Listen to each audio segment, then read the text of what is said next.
Работаешь? Потому что мне это нравится. Программирование — это не скучно, ребята. Писать код — это круто. У тебя есть свободное время в жизни? Да. Я занимаюсь спортом и продолжаю, развиваться в своей профессии. Сильно стараюсь не распыляться. 2-3 вещи, мне кажется, это максимум. Хотелось бы еще что-то попробовать, но пока на это времени нету. Меня вдохновляет новые вещи, новый опыт.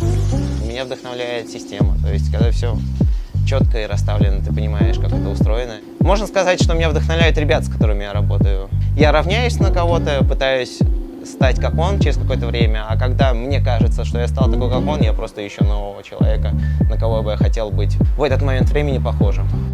Когда ты путешествуешь, ты, в любом случае, получаешь какой-то новый опыт, принимаешь какую-то новую культуру, что-то новое замечаешь, подмечаешь, видишь с других углов.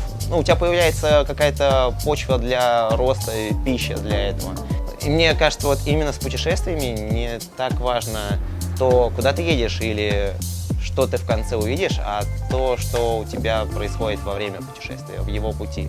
Мне кажется, есть что-то, что тебе нравится, и то, что у тебя неплохо получается, и ты это делаешь.